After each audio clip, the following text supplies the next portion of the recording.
Estamos con un pequeño problema técnico, pero lo estamos solucionando lo antes posible. Ya, déjame...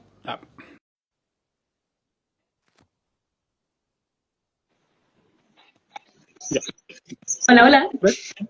Hola. Ya, listo. No, sí, son temas técnicos nomás, así que sin ningún problema. Ocurre. ¿A Ya, quién no le no ha es la idea, pasado? pero ¿Se alcanzó a no, escuchar algo? sí, sí, absolutamente. Ya, entonces, sigamos. Estaba saliendo, ¿no es cierto?, desde los museos, ¿no es cierto? Después cuando llegaste acá, eso también te ayudó a poder ver y poder entender, ¿no es cierto?, desde el arte antiguo, desde el cual estaba, desde historia del arte hasta que ya llegaste y bueno, y eso también te ayudó a poder modificar y poder entender y poder trabajar desde una manera mucho mejor lo que es hoy tu trabajo.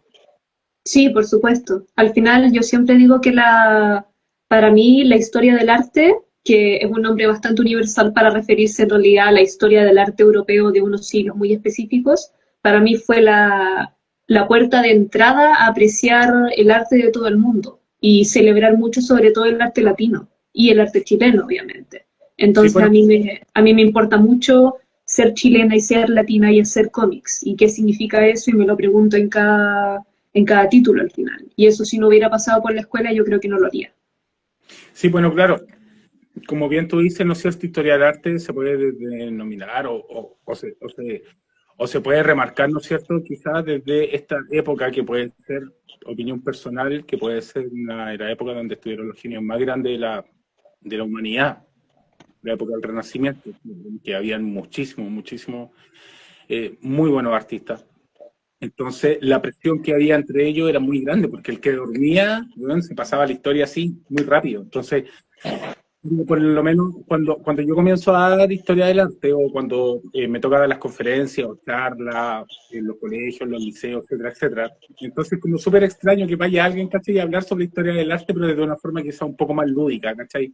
No llegarme a sentar y empezar a hablar, mira, en 1575, bueno, o sea, nadie me va a pescar, ¿cachai? Entonces, yo siempre comienzo hablando de que, cuál es la diferencia entre la prehistoria y la historia, porque desde ahí comienza todo. Entonces, yo si bien también creo que inclusive la misma historia, inclusive los mismos profesores de historia, o e inclusive que es peor, los mismos profesores de arte o los docentes de arte no le han dado el peso de lo que significa este cambio de cuál es la diferencia entre la prehistoria y la historia.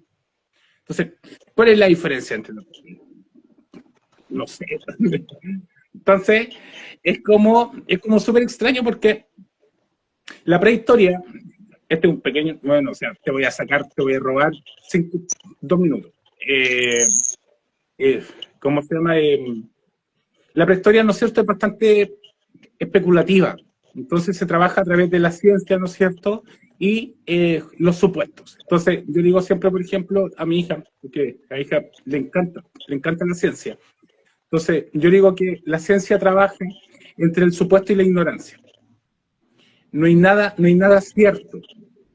Entonces hay algunos que dicen, no, porque lo único exacto es la ciencia. No lo siento, ¿cachai? Pero no es así, porque los científicos de ahora ridiculizan a los científicos de hace 50 años atrás. Los de hace 50 años atrás que creían de que era cierta, ¿no es cierto?, ridiculizaban a los de 100 años atrás. Y así sucesivamente. No era que lo ridiculizaban, pero simplemente que la ciencia va avanzando y los conocimientos se van expandiendo y por lo tanto entendiendo un poco más. Y lo que ocurría es que creo que pasaba esta personita, ¿no es cierto?, que es un cavernícola, ya llamémosle un cavernícola, no sé, un neandertal, ¿cachai? Bueno, este tipo con un bastón, y, bueno, ¿cachai? ¿No? Arrancando de los dinosaurios. Entonces, estaba en su cueva, ¿cachai? Con su familia prehistórica, ¿cachai? ¿No? Ahí, puta, no sé, bueno, haciendo gesticulaciones. Va a agarrar un ciervo, un mamut, un rex, no sé, lo que sea, llega, se lo agarra, se lo lleva a la cueva con un mazo, lo empieza a romper, ¿cachai? Y con la sangre, ya puede ser con barro, ¿cachai? Con aceite, con planta, etcétera, etcétera. Ve para la ventana, que la ventana es una cueva gigante, ¿cachai? Que está afuera, y ve, mira la explicación como la entrego, pero así más o menos yo trato de dar como todas las explicaciones, porque para que sea lo más lúdico posible en tu cabeza, ¿cachai? Porque se empieza un tema técnico, no, chao. Entonces, mira hacia afuera, donde están, no sé, los mamuts, ¿cachai? De esta onda, agarra la sangre con hierbas, con tierra, con todo, y empieza a hacer las primeras pinturas en las cuevas. Entonces, ve para afuera y era un mamut, ¿cachai? Bueno, y aparte que tenía una técnica filete, bueno, eran súper buenos para pintar, la cagó así. Entonces, ¿cachai? Pero ya después veía, no sé, ya, tres palitos, ¿cachai? O no, que eran sus amigos prehistóricos, ¿cachai? Ya, tres palitos, con los palitos, ¿cachai? Con todo, con una lancita y todo. Entonces, en ese momento fue extremadamente importante, ¿cachai? ¿Por qué fue importante? Porque fue la primera vez que el ser humano estaba contando su historia. Ya no había un supuesto. Era la primera vez que el ser humano quizás fue el primer periodista, el primer historiador, el primer pintor. Se volvió un registro al final.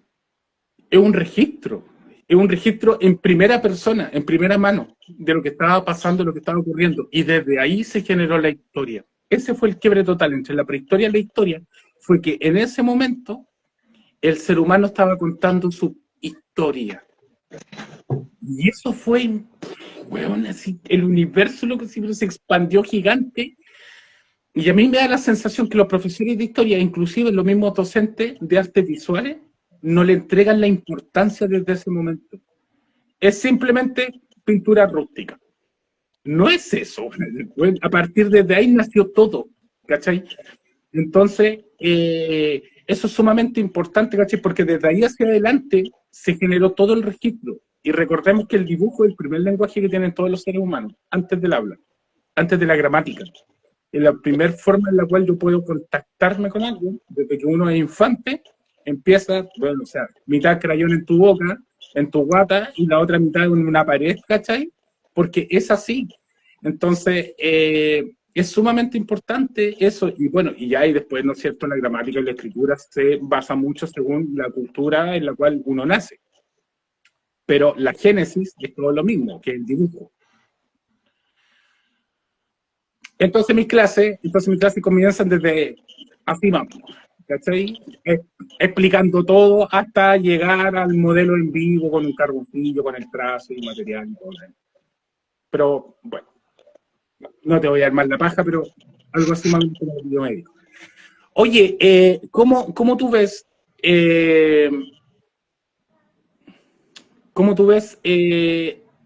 la cultura, el desarrollo de la cultura, la difusión cultural, la gestión cultural en los espacios comunes, en este caso, en la comuna en la cual tú vives, ¿no es cierto? ¿Cómo tú la ves? ¿Tú la ves que está bien, que está fortalecida, que falta?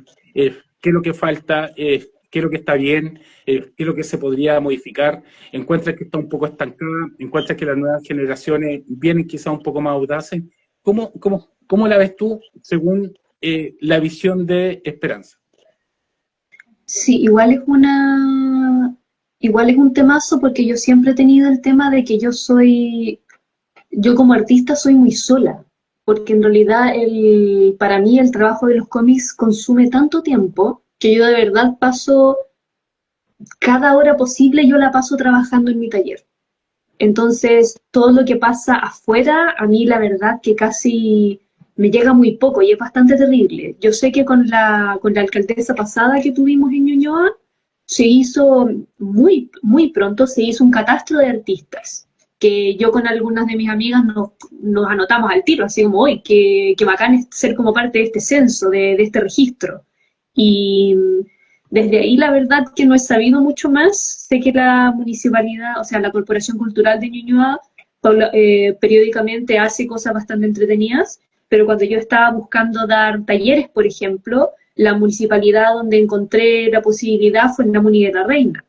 Y, y lo que es el espacio de la comuna, como le digo, yo en realidad que me conecto poco. Cuando más me conecto con la comunidad es cuando voy a eventos, cuando voy a ferias de ilustración, a ferias de cómica, ese tipo de cosas. Yo creo que ahí es donde veo más viva la comunidad. Y a partir de eventos así han salido como comunidades más cercanas, por ejemplo. No sé si conoce usted el evento de comiqueras, que eso es solamente para mujeres y disidencias que somos artistas de cómic. Y cuando fui hace creo que 2 años, fue una muestra en noviembre que estuvo muy bonita. Desde ahí que se quedó formado un grupo y ahora periódicamente hacen juntas de dibujo y se se juntan a copuchar y a dibujar todas juntas y cosas así. Yo, como el año pasado estaba trabajando de lunes a sábado, no he podido participar todavía, Claro, pero siento que son estos los tipos de comunidades que de verdad que de verdad la llevan. Y sobre todo están como esas comunidades por un lado, las que tienen el ámbito más personal, quizá más como de grupo de amigos, y por el otro lado están las comunidades bacanes de mi feria favorita, que es la FIC, que ahí es donde uno se encuentra con todos los colegas que hacen cómics, con gente que son nombres impresionantes, como el Rodrigo Elgueta, por ejemplo, que yo lo encuentro un rockstar, y toda la gente que está ahí, todos somos como iguales, como que todos amamos tanto lo que hacemos, que no se siente tanto esa cosa de que alguien sabe más que el otro, como que todos estamos ahí para compartir, y la FIC es bacán porque es el tipo de feria donde se hacen tratos, donde se generan contactos, donde se hacen duplas para trabajar y todo ese tipo de cosas. Entonces, esos son como los ámbitos que a mí más me llaman la atención. Yo, desafortunadamente, nunca hemos tenido, en mi casa nunca tuvimos como vida de barrio, en realidad. Entonces, como eso al final yo lo encuentro en eventos dedicados al arte directamente. sí, me hiciste recordar, por ejemplo, cuando dijiste que era como bien solitaria. Eh, en general, nosotros la vida de los artistas, de los pintores, los dibujantes o los escritores, ¿no es cierto? Tenemos como un ambiente como muy ermitaño, somos como muy toscos en ese sentido. Trabajamos mucho encerrados. Me acuerdo que cuando yo estaba dando este programa justo como en época de pandemia, mira el tiempo con el cual yo vengo haciendo este programa. ¿Y cuántos años? Sí, pues, y no, y de hecho, comenzó llamándose Arte en tiempos de pandemia. Mira el nombre de mierda, así, un golpe de creatividad que me dio, pero terrible. Entonces, Es un nombre de marketing, funciona. sí, yo conversaba con los otros colegas, ¿cachai? En distintas partes de Chile y hablábamos precisamente de este tema sobre la pandemia y después la actividad social, ¿cachai? Y todo, y me decían, bueno, a mí ni siquiera me afectó, porque en general, o sea, vivimos como tan metidos, ya sea, bueno, hay algunos, ¿cachai? Que tienen la fortuna, no sé si la fortuna, pero quizás como de tener su propia taller aparte, ¿cachai? Y todo, pero el 90% de nosotros tenemos nuestro taller en nuestras casas, entonces, como que en nuestras casas tomamos, ¿cachai? El taller y somos como un ocupa, ¿cachai? ¿No? Entre desorden, suciedad y todo, y aparte que trabajamos con materiales muy pequeños, entonces se nos pierden a cada rato, al menos yo, ¿cachai? Yo, ¿no? Eh, un basural andante, pero con mucha tela y muchos papeles. Eh, Trátese con un poquito más de cariño. no, pero es verdad, no sé. Yo me trato con un cariño gigante, enorme, yo mismo, pero ¿cómo se llama? Pero somos bien ermitaños, entonces aparte de que igual, no sé, o sea, eh, yo creo de que quizá, no tanto tú, pero yo, ¿cachai? En general, o sea, generalmente estoy manchado ya sea con pintura, las manos, ¿cachai? O me tomo el sorbo en el vaso, Con agua de pintura. ¿cachai? ¿A quién no le ha pasado? Y después llego y digo, ya la mierda, bueno, ya total listo. O sea, lo mezclo con un café y la voy a pasar piola, así total ya da igual. Eh, Oye, ¿cuáles son tus influencias al momento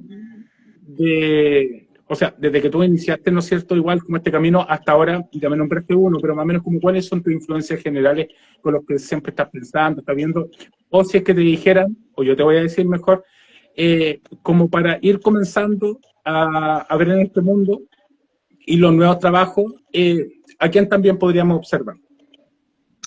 Sí, la pregunta de las influencias para mí la verdad que siempre es complicada. Yo cuando era más chica y sobre todo cuando estaba en la universidad yo estudiaba mucho. Entonces iba todas las semanas, iba a alguna exposición distinta, siempre estaba leyendo, siempre estaba haciendo todo ese tipo de cosas. Y yo creo que desde que salí de la universidad que no he podido volver a tener ese momento como de nutrirme verdaderamente de arte así de forma constante.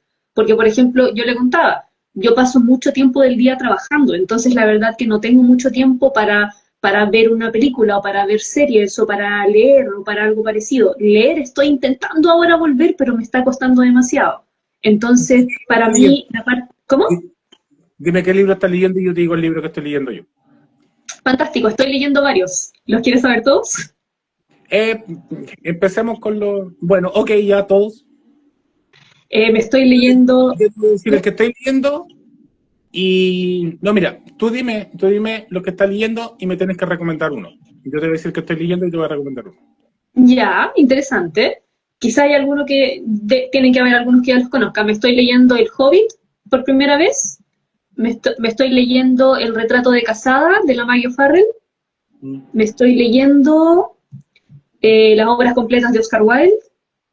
Tengo Buenísimo. tengo uno de la Judy Moody, porque siempre tengo que andar leyendo libros para niños también.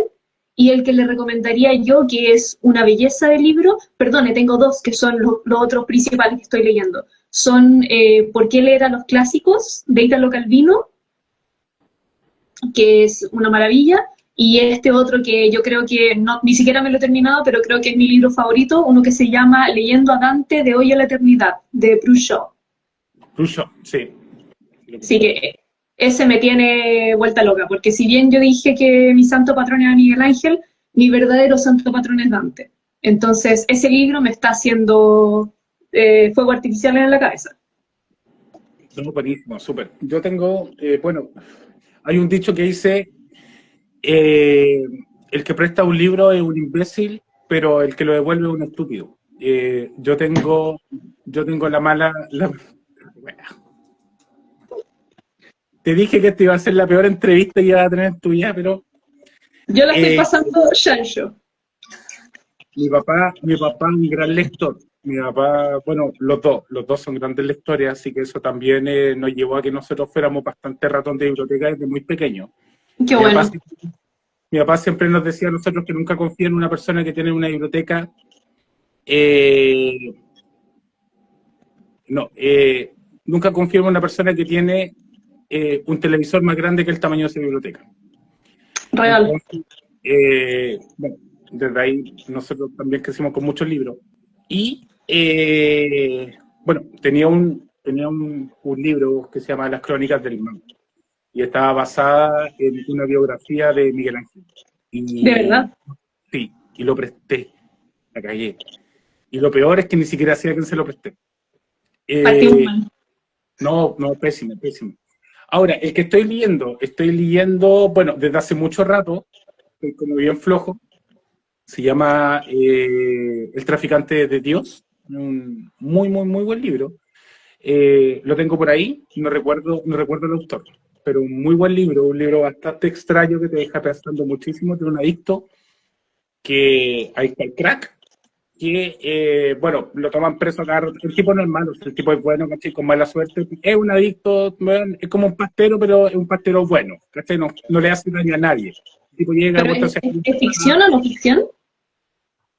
ficción. Ya. Eh, y bueno, entonces después, bueno, ya, ¿cachai? Lo meten a la cárcel, después conoce a un compadre, y el tipo es un pastor de iglesia, entonces lo quiere llevar a la iglesia, ¿cachai? Habla con el juez para que le rebaje la condena, etcétera, etcétera, a cambio de poder hacer como estas obras sociales. Eh, y bueno, se lo llevan. El juez lo suelta bajo el alero de este pastor, y el tipo se empieza a convertir en la religión y empieza a cambiar su vida, etcétera, etcétera, y después conversando, se coloca a conversar con otra persona que es un profesor de filosofía. Entonces, Uh, sí, pues entonces suena, empieza a cuestionar, claro, ¿cachai? Entonces empieza a cuestionar esta divinidad, ¿cachai? Esta deidad, que de alguna u otra manera también lo sacó en la droga, pues. Entonces se forma como un círculo muy extraño, porque llega y dice, ¿cachai? ¿Cómo yo puedo tener el razonamiento para dudar de lo que me sacó, ¿cachai? De este mal, de este vicio, etcétera? Y es un libro bastante entretenido que te deja, ¿cachai? En momentos bueno, y tiene como una suspicacia, tiene como un humor bastante negro, como bastante irónico, así que es como muy sutil. Es un muy buen libro. Y el que terminé hace muy poquitito, Josh Grisham, ¿ya? el, el socio, bueno, pedazo de libro. De hecho, en la página del café Galería, acá, eh, Café Galería en Instagram, por ejemplo. Entonces, chin chin, ahí cómo se llama, bueno, ahí una vez por semana, aproximadamente una vez cada 2 semanas, como que voy entregando reseñas de algunos libros que ya leí, como en así súper cortitos, como 2 minutos. Eso. Y dime, la pregunta que te estaba haciendo sobre las referencias. Sí, buen punto. Mira, la Un mía, paréntesis, solo porque estaba muy... No, sí, todo calculado, todo calculado. Decía que justo antes de pasar a eso, ¿sabe de qué libro me está acordando hoy día en la mañana? Me acordé de En qué creen los que no creen, de Humberto Eco. ya, Tiene como una onda eso este que cuenta usted. La diferencia es que ese otro era no ficción, ¿lo ubica? no, Es una locura y es terrible porque me lo tuve que leer para el colegio, o sea, no entendí nada. Era un, es una serie de cartas que sostuvo Humberto Eco con un caballero que creo que era como el arzobispo de no me acuerdo dónde, y era como, porque Eco era muy, muy ateo, y era este pimponeo constante de como, de eso, en qué creen los que no creen, cómo se justifican o explican ciertos fenómenos o ciertas cosas dentro de la sociedad, una locura. Me acordé hoy día en la mañana porque dije, wow, debería volver a verlo. Y suena ahora, como que la parte con el profesor de filosofía suena que podría tener algo de eso. ahora, si nos vamos, ¿no es cierto?, con este tema ya como quizá un poco más filosófico, bueno, o sea, también, por ejemplo, eh, todos creen en algo, todos creen en algo. El que no cree, cree en que no cree. Por supuesto. Entonces, es que hay una visión y hay una forma, ¿no es cierto?, de que el que cree solamente tiene que creer en alguna divinidad. Pero inclusive, no sé, hasta las personas, eh, no sé, ¿cachai? A ver, quizás como las que pueden estar como mucho más ligadas a la ciencia, o si no, al humanismo, ¿no es cierto?, etcétera, etcétera. Eh, puede darse como toda esta bajada, ¿no es cierto? Porque recordemos que el gran golpe del humanismo en la historia fue precisamente con la caída de la Bastilla, con la Revolución Francesa. Entonces, en ese momento, ¿no es cierto? Estaba Luis XVI, bueno, Luis XVI era un pastel, que francamente, ¿cachai? El tipo, bueno, tenía menos peso que un paquete de palomitas. Entonces, y estaba con Madame Déficit, ¿no es cierto?, en la cual también se le llamaba a María Antonieta, que era una jovencita, porque tampoco no era tan grande, pues sí, ¿no es cierto?, con unos gustos bastante exuberantes, pero también propios de un reinado, si tampoco hay que juzgarla, hay que simplemente encuadrarse en la época en la que estaba. Eh, Siempre. bueno, obviamente, ¿no es cierto?, ¿cachai? Que Francia en ese momento estaba terrible, bueno, la higiene, ¿cachai? Puta, o sea, ¿para qué te digo? De hecho, históricamente, que es por eso que los mejores perfumes son los franceses. Era por eso.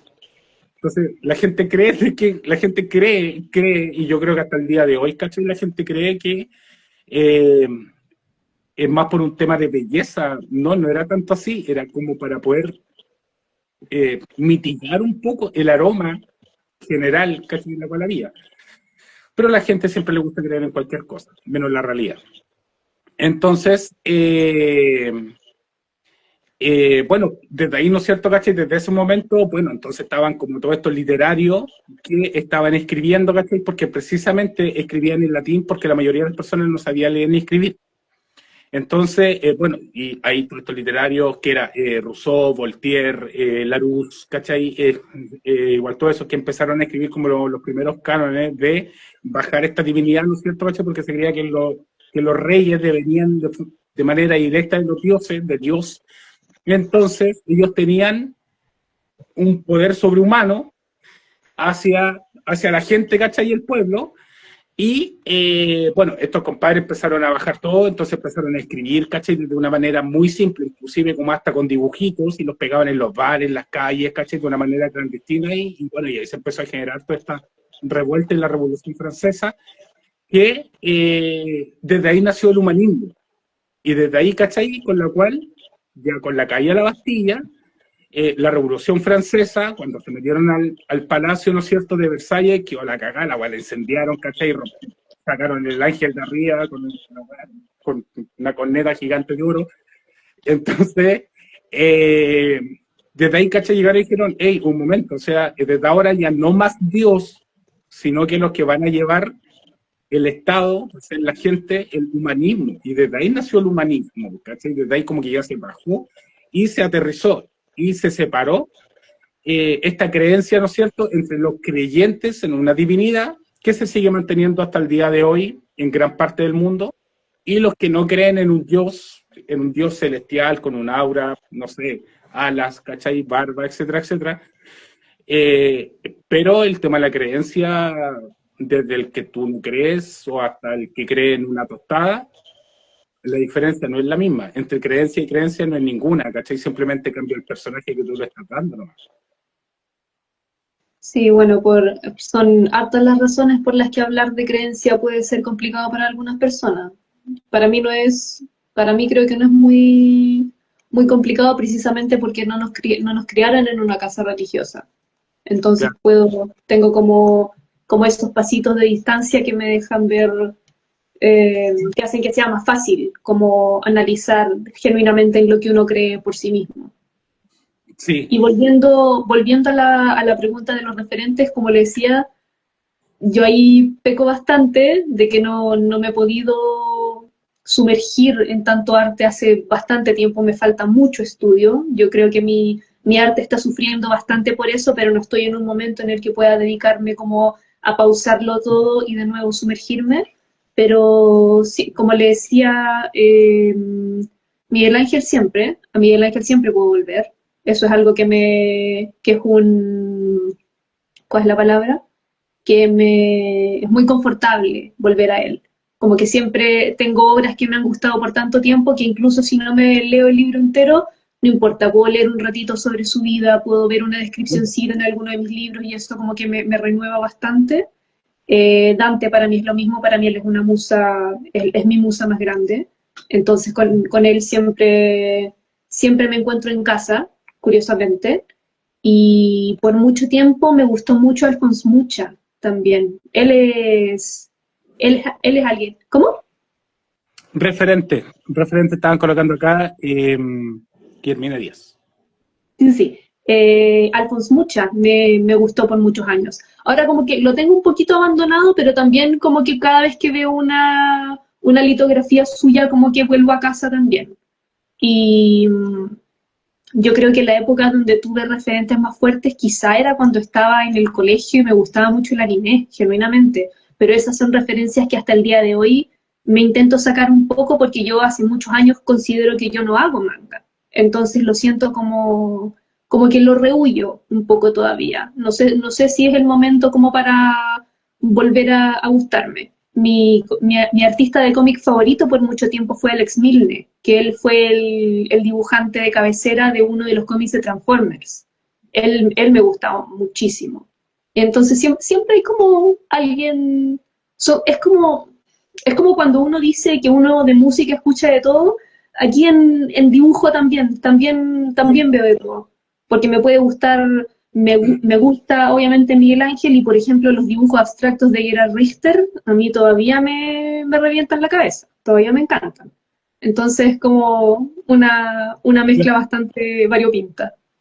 ¿Cómo el proceso creativo de Esperanza? Desde el momento, ¿no es cierto?, en el cual tú te sientas, o cuáles son los objetos que para ti pueden ser llamativos y te pueden absorber.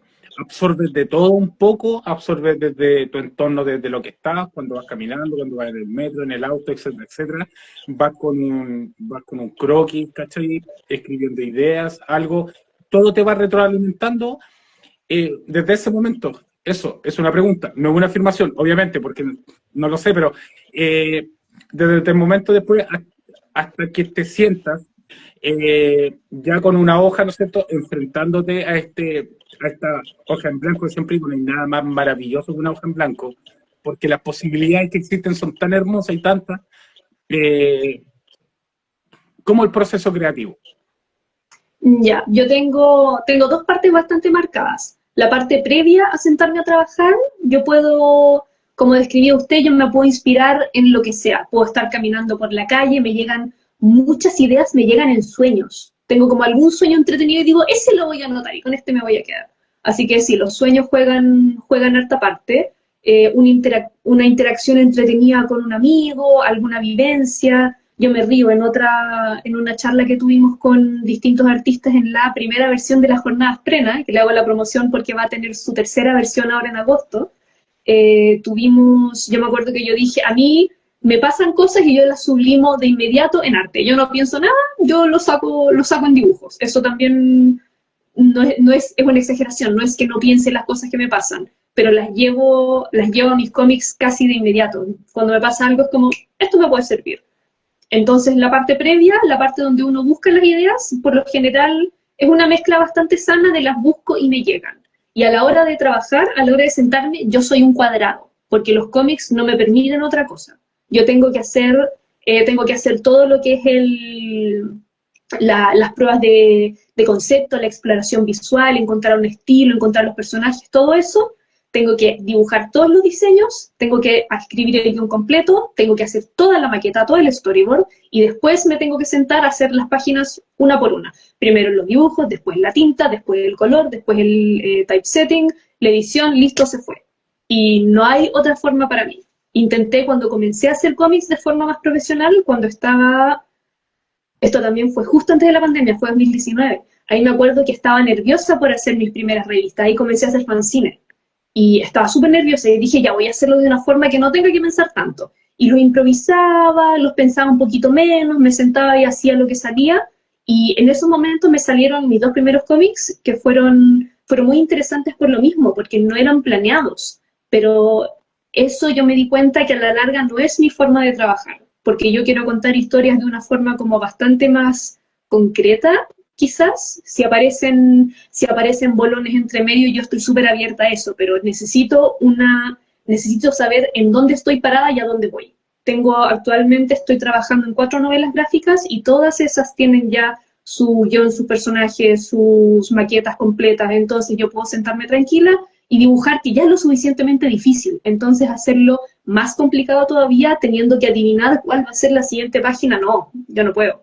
Ya hice eso cuando estaba en el colegio y era complicado, yo lo disfrutaba porque uno tenía una energía eterna, entonces no la pasaba bien igual. Pero ahora que tengo no sé, que tengo entregas, que tengo un proyecto que se me echa encima del otro porque quiero seguir al siguiente, no, necesito todo súper, súper pauteado. Entonces tengo como ese contraste bien fuerte entre la forma súper orgánica en la que busco ideas y la forma en la que las tengo que ejecutar. Hablaste sobre el tema de los sueños. Tengo 2 cosas ahí que me llaman mucho la atención. ¿Hay algún personaje con el cual, o hay alguna historia, o algo, ¿no es cierto?, en común, que se ha mantenido a lo largo de todos tus personajes, pero que esté anclado en un sueño? ¿O un sueño tuyo que ha sido algo pero tan potente, que te haya marcado tanto, que haya seguido como una línea quizá medianamente escondida, o un personaje fijo en el cual tú ya lo mantengas, basado en un sueño en específico? Yo he hecho, en las revistas que ya he terminado, tengo una historia muy bonita que tiene 14 páginas, que ese fue un sueño que yo tuve. Y que esa la hice, digamos que tal como yo lo soñé, yo la dibujé. Entonces, esa de hecho fue de las primeras que se me agotó. Para mí fue una sorpresa súper grande. Esa se llama Al otro lado del lago. Es una historia de una mujer en un lado es como un paisaje como sureño, porque es como un lago. Entonces está ella a un lado y al otro lado está esta casa donde viven estos paladines, y que ella nada hacia este lado, se encuentra con una paladina y después las dos nadan en el lago. Es solamente eso. Pero yo la encontré como tan especial, tan bonita y tan clara, que fue como, no, esto necesito dibujarlo ahora al tiro ya. Y algo que me hizo, algo que ya sabía, pero que igual me di cuenta con ese sueño, yo creo que los temas y las personas no se repiten mucho. Yo sueño bastante como con el cotidiano, y de repente salen estos sueños que son como una película que alguien me puso en la cabeza, y es como, chúngale, mejor lo anoto antes de que se me olvide, porque esto va a ser un cómic muy entretenido. Pero lo que más se repite es la visualidad. Suelen ser sueños bastante tenues, como de mucho blanco, donde me cuesta ver las caras. y siempre como con estos paisajes medio imposibles, eso es como lo que más se repite. No tengo como una sombra que me ande siguiendo, y si la tengo todavía no me he dado cuenta. Si es que te voy a contar una infidencia. Eh, Esto ya parece una entrevista que tú me estás haciendo a mí, pero lo siento mucho a todas las personas que están. Me hiciste recordar sí, que yo tengo un sueño. Ese sueño yo lo tuve, me atrevería a decir, cuando tuve, no sé, 20 años creo. Y, y ese sueño siempre ha estado presente. Siempre ha estado, y lo recuerdo, pero no sé si tan 100%, pero yo puta, me atrevería a decir 90%. Y siempre he querido hacerlo, pero como hablamos al principio, yo soy clásico. Eso quiere decir que yo soy copiador. Sí, Como yo soy copiador, yo no tengo la imaginativa, la tengo en mi cabeza, en serio. Yo cada vez que yo pienso en la palabra sueño, o algo me dice, oye, sé que esto no sea todo en sueño, pum, se me piensa en viene. eso. Pero es clarísimo, bueno, es una locura y la tengo aquí, la tengo como un pendiente, me atrevería a decir 25 años. Y bueno, te la cuento así, súper breve. Voy caminando, andando en la calle, acá en Concepción, y de pronto salgo, ¿cachai? Como que despierto en la pieza cuando yo era chico, en la pieza de mis papás. Y voy recorriendo, ¿cachai? Y veo a algunos de mis hermanos que están cenando, que están como tomando desayuno en la mesa. Yo no estaba ahí, pero como que los veo, ¿cachai? Llego, abro la puerta, una puerta antigua, una casa antigua de madera, voy al patio, del patio empiezo a caminar y llego al colegio cuando yo era chico.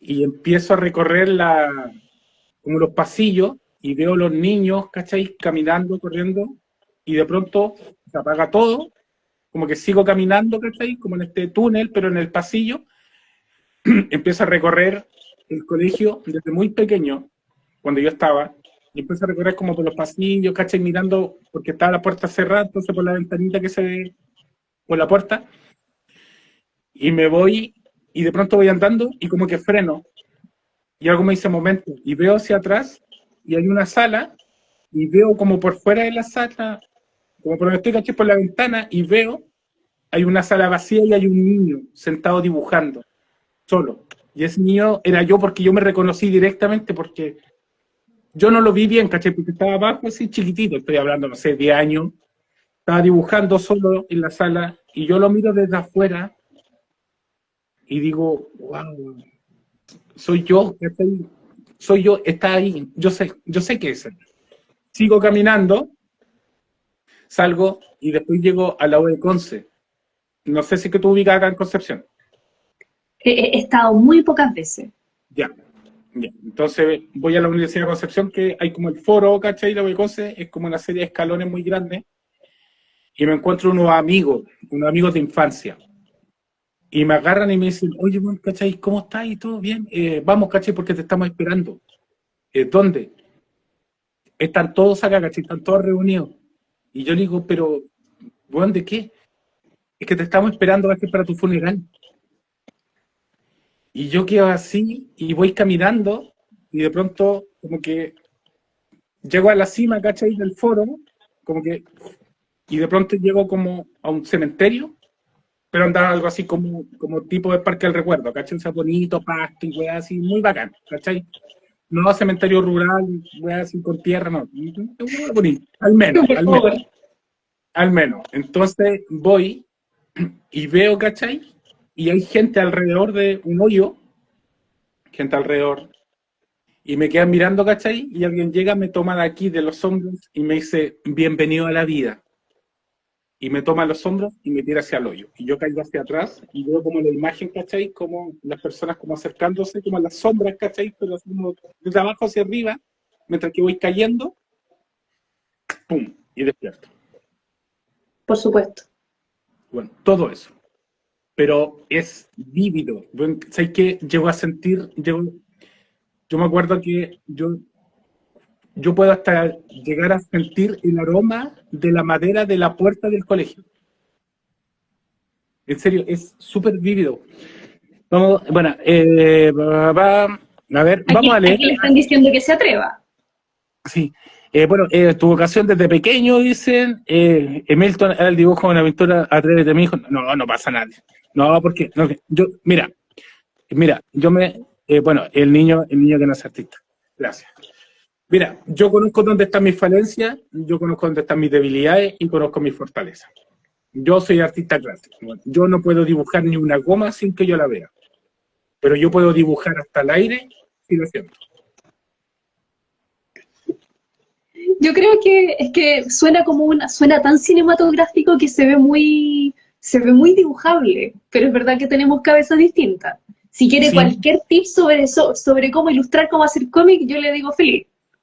Porque no creo, no sé, porque a veces de repente sacarse, yo sé que ahora mismo usted lo está externalizando, pero a veces como sublimarlo por medio del arte, no sé, puede que descubra la segunda parte, quién sabe. Sí, claro, pero ¿cómo se llama? Pero la tengo tan vivida en mi cabeza, y de hecho, y te lo vuelvo a decir, o sea, si te lo vuelvo a repetir, te repetiría todo, ¿cachai? Y hasta quizás con un poco más de detalles, Sí, le creo. volviendo a medida, pero reconozco que no soy para eso. No, Mm, yo veo algo, ¿cachai? Que es concreto, físico, yo llego, lo veo y lo dibujo y lo pinto, ¿cachai? Porque me dedico a eso y también entrené, ¿cachai? Mi cabeza, mi ojo y mi pulso para eso. Pero la imaginativa de poder llegar a sacar eso, no. Así que, oye, está muy bueno ese, ¿cachai? Como proyecto. Ya, sigamos. Vamos a conversar sobre eso. Vamos a cotizar como cuánto va a ser. Porque me gustaría, en serio que me gustaría. Oye, muestras y exposiciones. ¿Has hecho exposiciones o muestras ya, digamos, no en ferias, sino que en espacios, por ejemplo, ya sea como en galería o en museo? No, me encantaría, pero no. Las únicas muestras que he hecho fueron muestras para la universidad, porque por suerte ahí como las, las pruebas que nos tocaban eran en los talleres verticales donde teníamos que producir obra, ahí nos tocaba armar a nosotros exposiciones, como para saber lo que era como autogestionarse en ese sentido y conseguir un lugar y hacer el catálogo y hacer el montaje y todas esas cosas. Entonces de eso aprendí mucho, pero siempre fueron estas muestras grupales a partir de algo que pasaba en clase. Entonces una muestra así como yo sola no me ha pasado jamás. Estuve curiosamente el mes pasado, fui a ver tiene un nombre muy maldito. Eh, es un lugar maravilloso en Antonia López de Bello, en Recoleta, aquí en Santiago. Creo que es como Salustiano Casanova, un hombre así muy, muy especial y que hacen unas exposiciones maravillosas. Uno de mis profesores antiguos de dibujo estuvo mostrando ahí, el profesor Juan Bustamante. Y el caballero, un tierno, porque estaba el caballero Casanova, nos contó así como toda la historia del local y todo, y nos dijo, si ustedes quieren hacer muestras acá, están más que invitadas. Estamos llenos hasta 2027, pero sepan que hay espacio. Y ahí, como viendo esta exposición, porque Juan Bustamante es dibujante, ver esta exposición de él me hizo pensar como, ¿saben qué? Sí, igual lo veo. A mí me gustaría mucho hacer precisamente una muestra de cómics. Lo chistoso es que por eso al final yo la pasaba también en ferias, porque los cómics, estas revistas son algo que uno tiene que hojear, que leer, que manosear. No es lo mismo que tener el dibujo enmarcado. Eso me gustaría hacerlo como una muestra de originales al final. Pero creo que para eso todavía tengo que publicar más cosas primero. Si te tinca, si te parece en algún momento, Café Galería Campenco está disponible y también te ofrece las puertas desde ya, ¿no es cierto?, en la cual tú puedes presentar sin ningún problema. Acá es libre, así que, bueno, ha presentado aquí artistas, de hecho, en lo que va desde marzo hasta la fecha, llevamos casi 40 actividades culturales. Y, ¿cómo se llama? Y ha presentado artistas de, me atrevería a decir, gran parte de Chile. Así que, si que en algunas de esas te tinca, te parece, te emociona y te parece poder viajar, aunque sea un día, para el montaje y la exposición, eres bienvenida acá en Penco, acá en Café Galería. Así que acá al menos tiene un espacio sin ningún problema. No, eso sería maravilloso, aparte que hay que descentralizar el arte todo lo posible. Así Pero es. como le digo, como mi sueño cercano tendría que ser una muestra de originales de obras que todavía no están terminadas. Entonces todavía sería muy especial, por ejemplo, porque en Conce y en Valdivia también se dan como grandes espacios para el cómic, como cuando si tuviera un lanzamiento y pudiera compartir originales. Eso sería maravilloso. Súper, ok. Sí, sin ningún problema. Acá eres bienvenida en ese sentido. ¿Cuál crees tú de que pueden ser como los errores más comunes que pueden cometer los ilustradores o los nuevos ilustradores? Qué interesante, ¿eh? Los errores más comunes. Yo creo que los errores en los que más caía yo era, por ejemplo, el temerle a la página en blanco.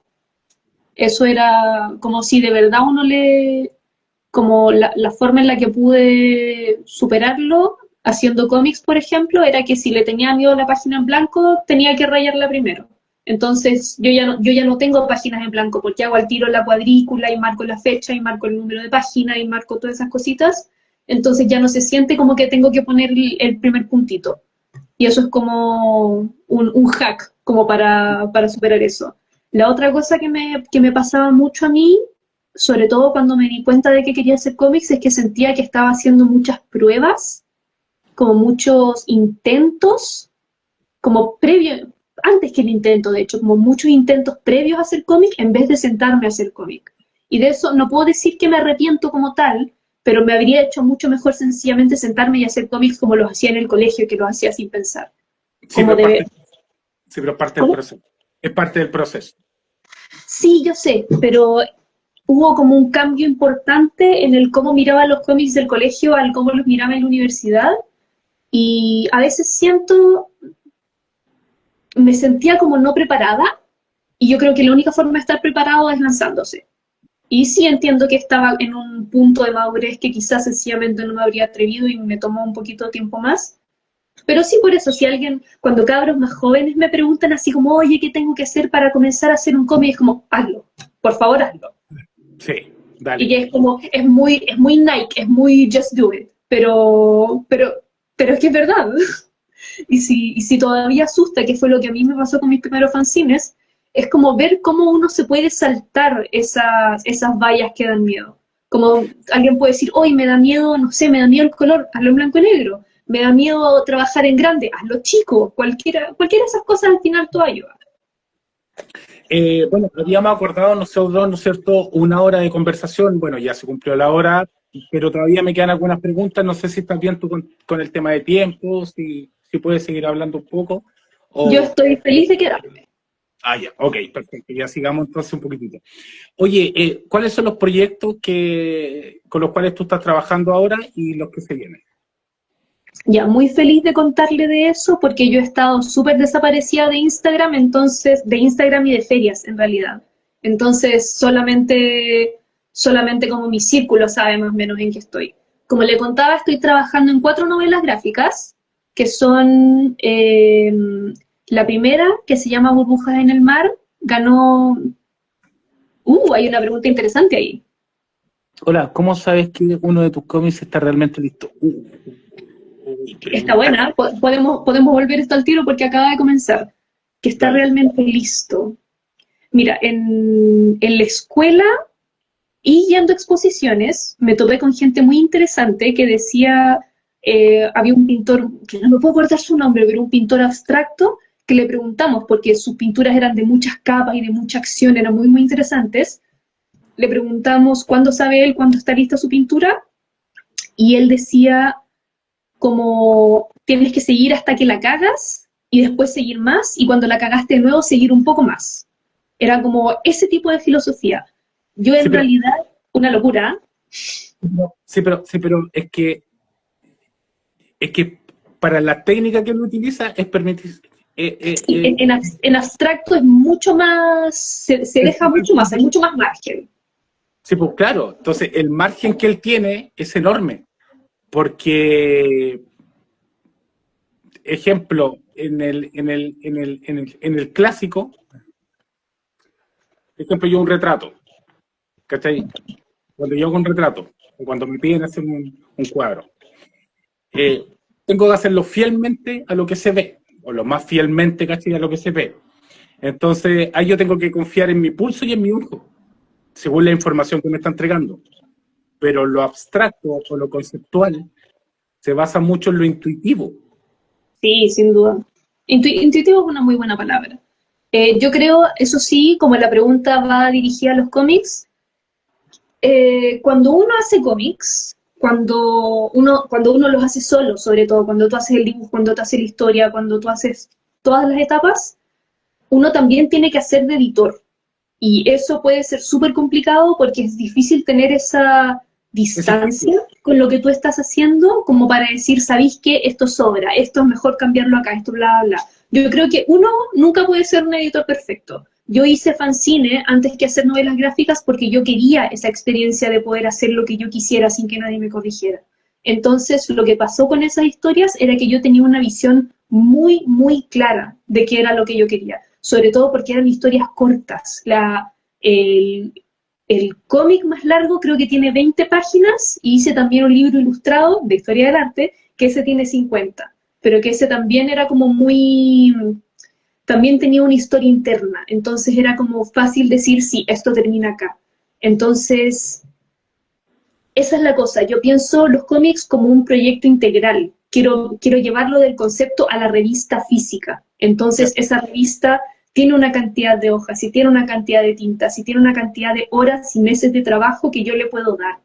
Entonces, como yo siempre tengo más historias que me están respirando en el hombro, porque yo siempre quiero pasar a la siguiente, yo creo que para mí es mayor problema darles el tiempo que se merecen, más que terminarlas, porque estoy como demasiado emocionada por llegar a esa línea final.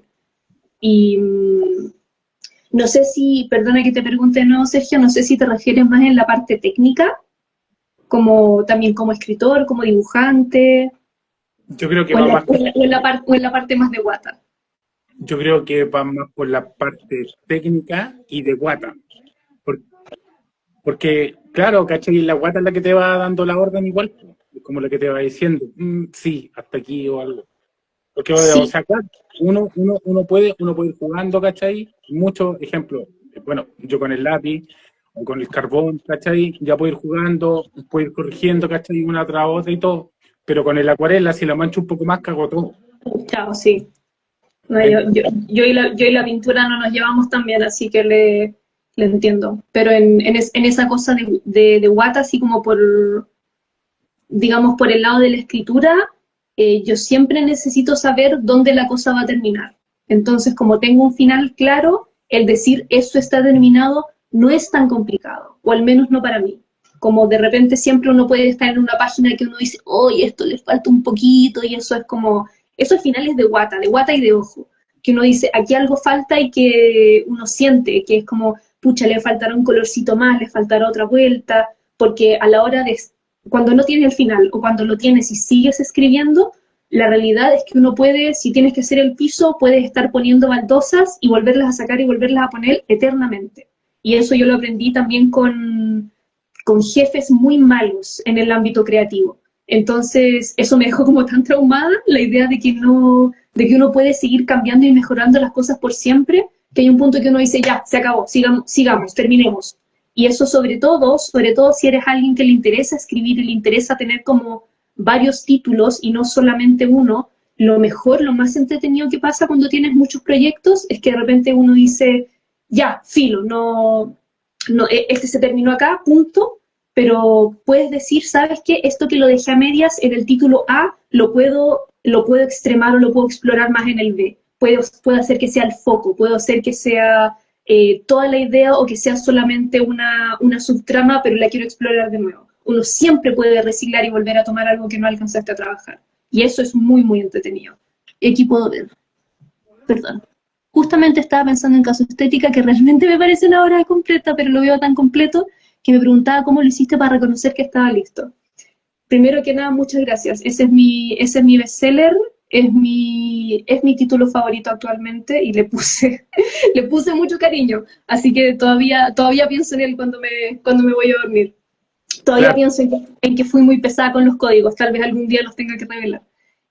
Ese caso estética yo creo que fue el más fácil de terminar, porque tal como está explicado en la última parte, la versión original fue un trabajo para la universidad. Entonces lo que nos pidieron fue que hiciéramos un resumen de las épocas que vimos, que para Milton, que no conoce el libro, fue lo que en ese curso nos nombraron como la premodernidad, la modernidad y la posmodernidad, que son cosas súper conflictivas. Uno le puede preguntar a cualquier persona y todos van a decir cosas distintas, pero en ese caso iba desde como el neoclásico de 1600 hasta 1950, por decirle algo. entiendo. Entonces tenía, tenía esas fechas límites, no podía pasarme más allá ni más acá, porque, porque sí, cuando terminó ese curso, cuando lo rescaté para hacerlo esta versión como de lujo, yo sabía que lo podía extender para los dos lados, que podía venir desde antes de 1600 y que podía seguir de 1900. Pero ahí me pasó una cosa muy específica, que inicialmente la versión original tenía fotos de las pinturas, tenía fotos de los artistas y todo ese tipo de cosas como para completar. Si tú te fijas, la versión del libro tiene todas esas cosas dibujadas. Yo tuve que sentarme, hacer una copia del juramento de los Horacios, que me demoré mucho, pero que tenía que hacerlo porque yo no podía usar una foto, no podía usar una reproducción, porque como iba a usarla en un libro con ISBN y no como un trabajo en la universidad, tú tienes que pagar por la cantidad de veces que vas a usar una foto. Entonces, sobre todo con los artistas como de 1900 en adelante, ahí se pone una cosa muy complicada como con las familias, con los derechos de autor, con todas esas cosas. Entonces yo ya recién el libro llega más o menos hasta como Joseph Beuys y un par de artistas chilenos después, y ahí yo ya me centré como más o menos en ellos como figuras solamente, casi no hablé de las obras porque no había forma de no tener que copiar una foto al final y tener que ponerlo ahí. Pero Claro. sí, como te digo, todas esas cosas como técnicas hicieron que Caso Estética fuera como muy fácil de hacer como este paquetito al final. Súper. Gracias por tu pregunta, Sergio. Sí, tengo una duda en referente, no sé, ejemplo. Yo igual como que de una u otra manera eh, voy como a acarrear un poco como bajo mi casa, ¿no es cierto? Como bajo el alero en el cual yo me manejo, pero ¿tú crees que bajo el tema del Renacimiento hasta ahora, eh, te estoy hablando a ti más o menos como en líneas generales, no como línea precisamente en la casa en la cual tú habitas como creadora de cómics, sino que como líneas generales en el arte? Eh, ¿Tú crees que desde un momento hasta esta parte, el arte, se ha modificado desde una forma tan simplista, como por llamarlo desde algún lado? No lo estoy hablando del tema del cómics, o general me estoy hablando. Me refiero que yo veo muy pocos artistas clásicos, yo veo muy pocos retratistas, eh, personas que se dediquen 100%, ya sea como la valorización de los materiales antiguos del carbón, el carboncillo, el trabajo de la tela, el pasar una tela, el trabajo a mano, puta, etcétera, etcétera. Eh, Hasta ahora que pueda hacer quizá, no sé, ya llego, ¿cachai? Tengo un lienzo en blanco, o tengo algo, o quiero hacer una performance, ¿cachai? Da Uh -huh. igual si me entienden o no, simplemente porque yo creo que mi valorización es el arte. ¿Tú crees que la palabra arte ha sido tan tocada que llega a ser violada, entre comillas, que cualquier cosa es permisiva en nombre del arte? ¿Tú crees que la palabra arte actualmente aguanta todo? Y si es así, ¿cuáles son los riesgos? Yo creo que el arte alcanza a tocar con el tema de la paradoja de la tolerancia, que para ser verdaderamente tolerante uno tiene que ser un poco intolerante. Eso se usa principalmente para temas sociales, que uno dice, no, hay que ser tolerante, hay que escucharlos a todos. No, no los puedes escuchar a todos porque hay gente que quiere borrar o que quiere atacar a una parte. Entonces no puedes ser tolerante con eso, no lo puedes permitir. Yo creo que el arte alcanza a llegar un poquito a eso, Porque yo, por ejemplo, como persona que salió de la escuela de arte, sí, yo creo que a casi todo se le puede decir arte y yo no lo veo como un problema. Me encanta que le digan arte al cómic, a la performance, a la música, al cine, a todas esas cosas. Pero de ahí entramos en problemas, por ejemplo, si alguien dice, ay, pero yo hice esto con IA, ahí tenemos un problema porque yo creo que eso no es arte. Yo creo que la IA es una máquina de plagio y que no debería existir. Yo estoy tajantemente en contra. Entonces, ese es el tipo de cosas en las que yo creo que uno tiene que zanjar la cancha bastante. En lo que es todo lo que es lo académico, sí, yo creo que es arte. Y la gente que no existe dentro de la academia, pero igual se dice que es artista, yo creo que también tienen todo el derecho. Sí, pues, mira, que es súper interesante eso lo que tú dijiste, porque la ganadora del premio Nobel, la última ganadora del premio Nobel en literatura, ella en una entrevista, ella confesó que el proceso creativo lo había hecho mediante una inteligencia artificial. Mm. Una cosa que causó una puta, bueno, o sea, si yo lo hubiese hecho, yo me quedo callado, ¿cachai? Yo ni cagando digo eso. Pero ocurrió, bueno, hubo una protesta general mundial del mundo literario, ¿cachai? Hablaron con los jueces, que puta, bueno, Zurich, Suiza, bueno, etcétera, se volvió loca, todo, y llegó y dijo, no, pues, yo la escribí, la idea original la tenía yo, pero la inteligencia artificial como que me ayudó a redactar y ver y entender ciertos puntos creativos, pero todo lo hice yo. Entonces, claro, seguimos, ¿no es cierto, cachai? Igual con eso, porque al fin y al cabo vamos a llegar a un bucle que es súper complejo desde dónde vamos a marcar la línea. Ejemplo, yo ayer en la noche me terminé la última temporada de Black Mirror, que es, bueno, un pedazo de serie, aunque debo reconocer que las dos primeras temporadas son la mejor, y el primer capítulo de la última temporada, como tips de la séptima temporada, el primer capítulo, bueno, lejos ha sido el mejor capítulo de toda la saga completa de Black Mirror, me dejó así pero loco. Pero Black Mirror también te entrega como un muy buen mensaje de llegar a decir, hey, bueno, mira lo que estamos, mira lo que va a pasar.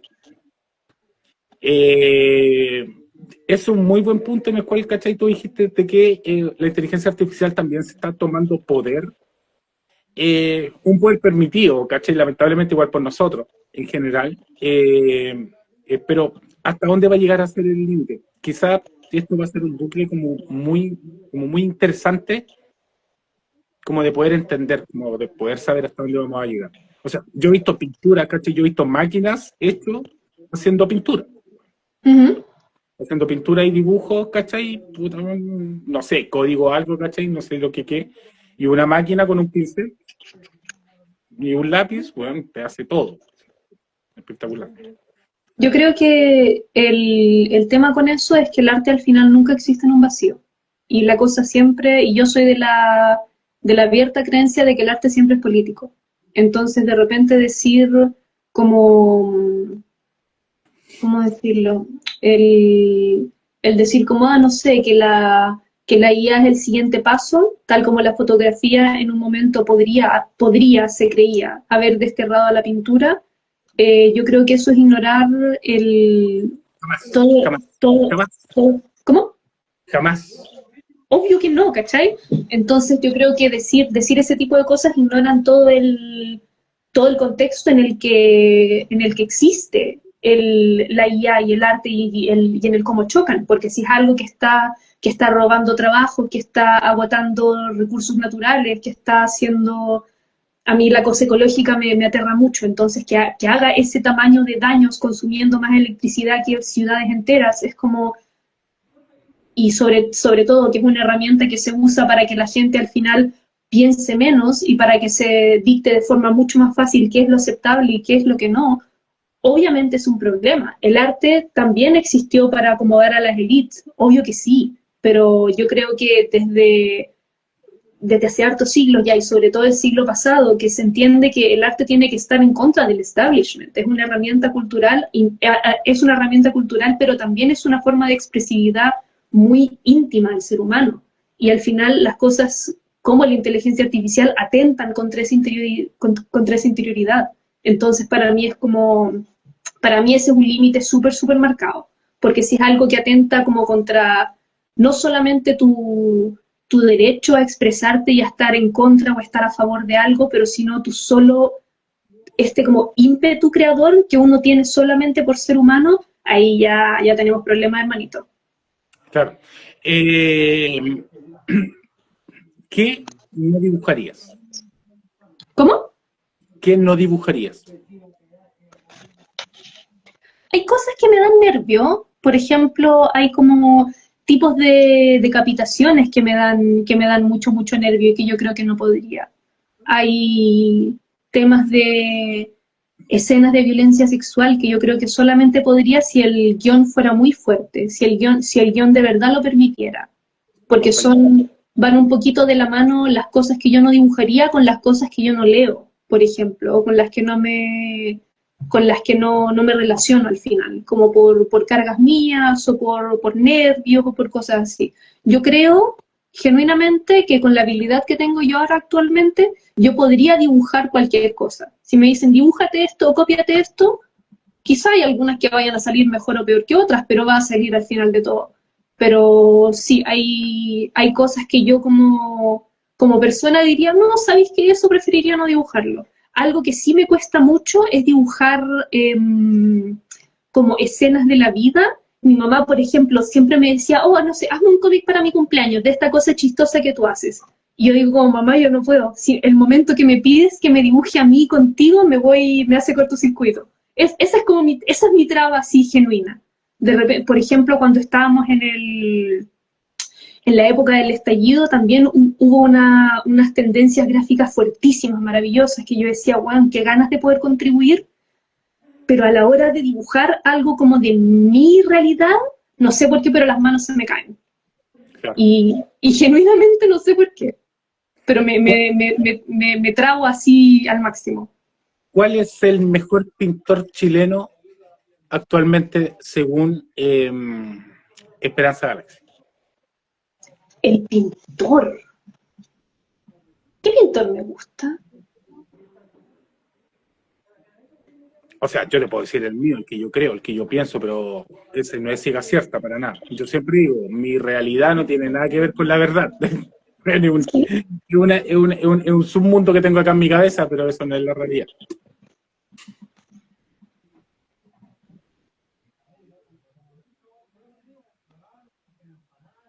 Creo que no estoy lo suficientemente enterada, honestamente, para contestarle de verdad.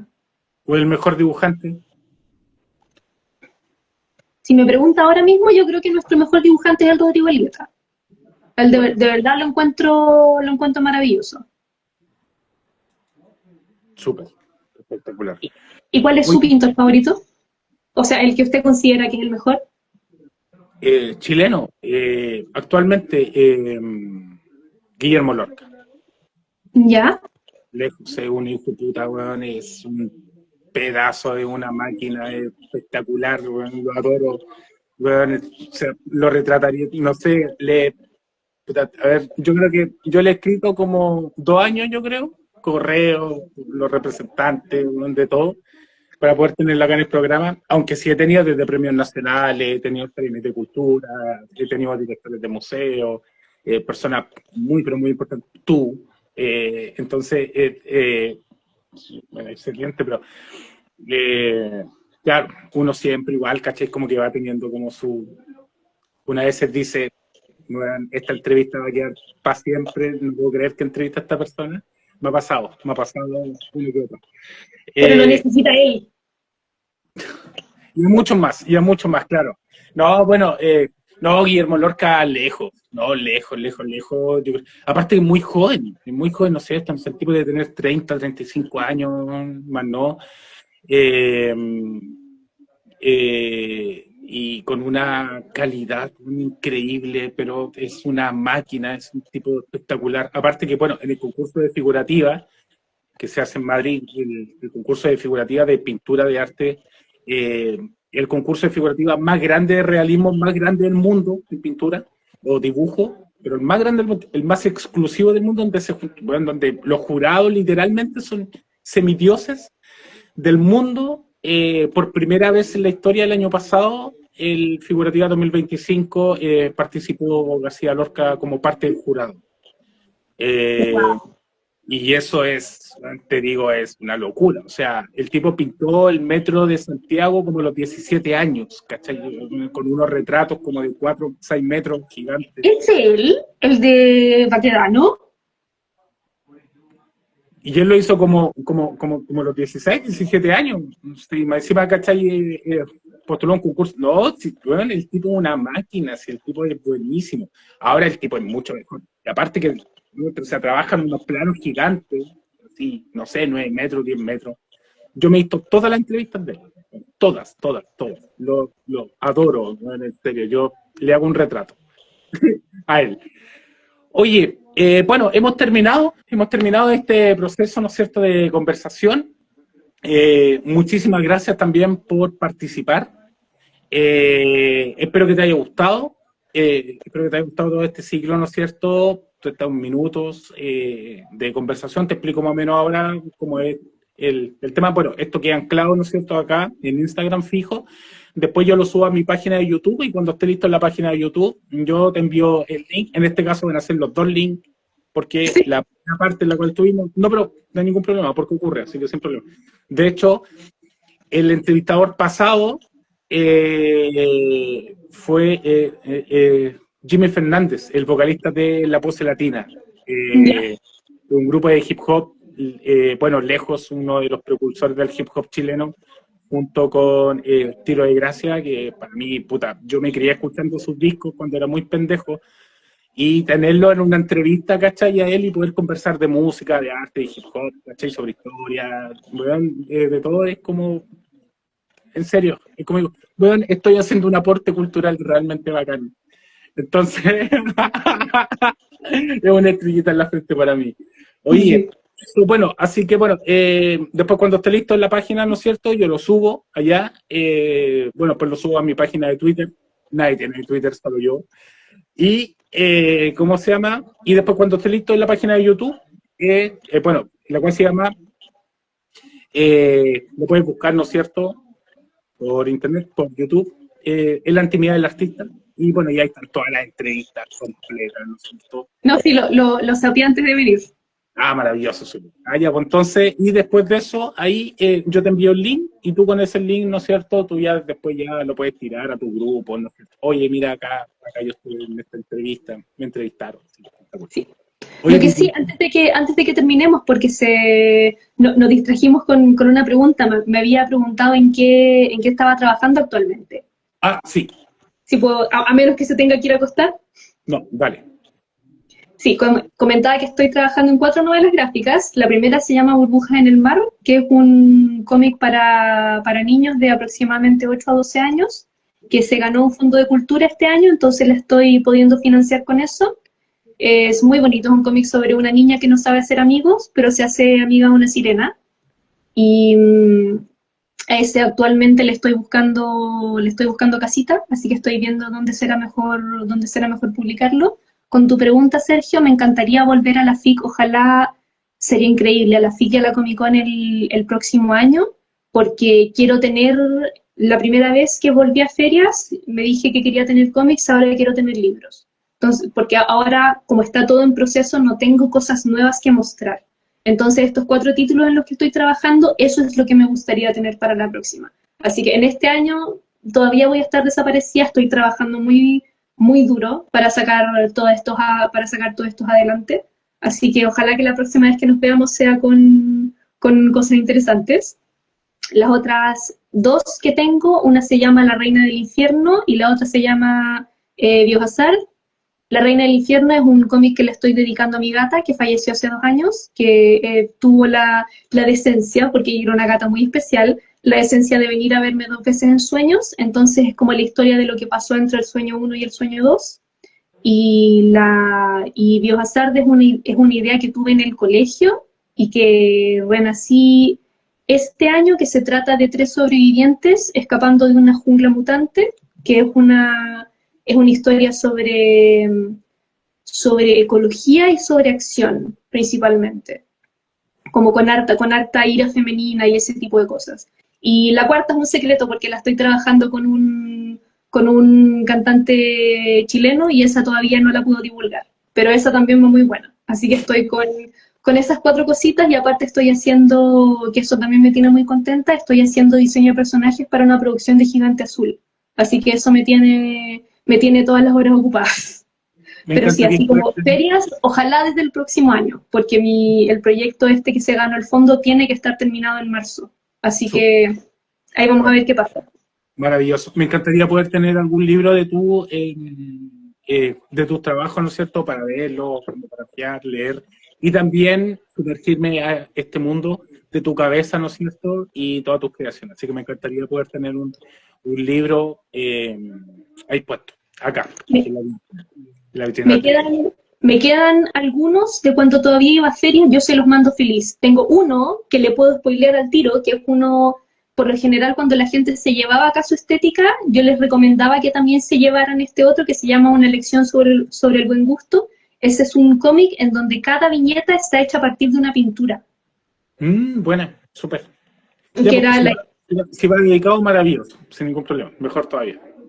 yo feliz. Ahí le pregunto dirección y todo después por DM, y de verdad se lo mando muy feliz porque esa es mi otra guagua querida. Ese fue mi primer cómic que hice en la pandemia y todavía me gusta mucho. Oye, súper, de verdad. Yo disfruté muchísimo, ¿no es cierto?, este momento y este espacio en el cual estuvimos conversando. Me encanta hablar de arte, me encanta poder conversar con gente creativa. Yo creo que Somos dos. no, no hay nada más que pueda nutrir la mente de una persona. Una son los libros y la otra, eh, hablar y conversar con gente creativa. Porque es Sí. la única forma en la cual tú puedes nutrirte de una manera limpia, de una manera sana y constante una y otra. Eh, Faltan gente creativa, faltan estos espacios de conversación, faltan espacios también que estén dedicados a la difusión cultural, como la galería acá. Así que, bueno, eso. Ya, desde acá te mando un abrazo gigante y tus palabras finales para despedirnos, ¿no es cierto?, de todas las personas que nos estuvieron escuchando, que nos están escuchando y las personas que nos van a escuchar después. Yo creo que sería algo como para añadir a lo que usted acaba de decir. Yo genuinamente creo que gente creativa no falta, pero sí faltan los espacios. Yo creo que cuando uno se junta en ferias, en cafés, en galerías, uno se da cuenta de que la gente está interesada en el arte, que está interesada en crear, y sobre todo, por ejemplo, el año pasado estuve en un diplomado de edición, y ahí también, como con toda la gente que escribía, cuando uno va a la FIC, cuando uno va a la Comic Con, el arte chileno es increíble. El problema es que el mercado es muy pequeño y te hacen creer que la cosa no importa, pero en Chile las cosas que están pasando en todas las ramas del arte son impresionantes. Entonces hay que apañarlas todo lo que se pueda. Exacto, exacto. Dicen, exacto, o sea, 100% de acuerdo. Te voy a enviar el link bueno, si lo encuentro, ¿no es cierto?, te voy a enviar el link de Guillermo Lorca en una de esas, ahí para que puedas ver todos los trabajos. Por ¿Vale? favor. Sí, y tus palabras finales, por favor, para despedirte de toda la gente. Esto es cuando uno no sabe qué decir. Nada, muchas gracias por invitarme, gracias por ver y gracias por hacer preguntas. Y aguante el arte, cabros, sigan escribiendo, sigan dibujando. Súper, sí, dale. Y bueno, y todas las personas, ¿no es cierto?, que también que estén ligadas acá en el mundo del arte, que crean de que puedan tener algo que decir, ¿no es cierto?, para poder mostrar su trabajo, ya sea fotografía, música, baile, teatro, danza, pintura, dibujo, etcétera, etcétera.